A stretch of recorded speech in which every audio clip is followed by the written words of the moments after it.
Bine ați venit pe canalul meu Mistici, Arcani, Rune și Tarot. Astăzi vom explora provocările majore pentru fiecare zodie în luna noiembrie, folosind tarotul universal și concentrându-ne pe arcanele majore, deoarece cărțile sunt destul de mari. Le voi amesteca bine înainte și voi extrage câteva cărți pentru fiecare zodie pentru a descoperi lecțiile și obstacolele pentru această perioadă. Dacă vă place acest conținut și vreți să susțineți creșterea canalului, un like și o distribuire sunt mereu binevenite. Mulțumesc tuturor celor care sunt alături de mine și mă ajută să creez pentru voi. Cele 4 cărți extrase pentru zodia Gemenilor sunt Papesa. Aceasta indică nevoia de a explora aspecte mai profunde ale vieții tale și de a-ți asculta intuiția. Te încurajează să te bazezi pe recunoașterea interioară și să cauți adevăruri ascunse în fața provocărilor. Cea de-a doua carte este a îndrăgostiților.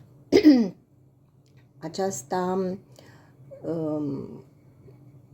sugerează că poate exista o tentativă de a scăpa de constrângeri, dar e important să fii atent la modul în care abordezi această libertate. Această carte te îndeamnă să evaluezi ce înseamnă pentru tine libertatea și cum poți să o obții fără a crea conflicte. La Forța este cartea esențială în fața provocărilor.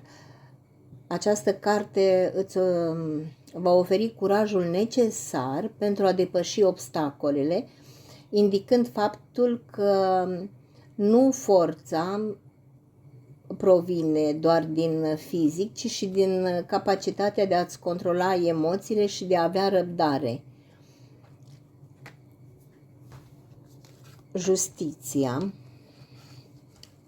aduce un mesaj de echilibru și responsabilitate. Este o perioadă în care va trebui să faci alegeri corecte și să îți asumi consecințele acțiunilor tale. Justiția îți amintește că toate deciziile tale vor avea un impact atât asupra ta, cât și a celor din jur. Din tarotul țigănesc, vestea indică faptul că în luna noiembrie va aduce comunicări importante și mesaje care pot schimba perspectivele tale. Vestea te încurajează să fii deschis la informațiile noi și să le integrezi în deciziile tale. Importanța comunicării clare. Asigură-te că mesajele tale sunt transmise eficient și că ești atent la mesajele primite. Aceasta a fost etalarea pentru Gemeni. Voi continua să fac etalări pentru fiecare zodie în parte, așa că rămâneți aproape pentru a descoperi provocările și lecțiile fiecărei zodii în luna noiembrie. Mulțumesc că m-ați ascultat și pentru sprijinul vostru. Aștept cu nerăbdare să ne reîntâlnim la următorul video. Pe curând!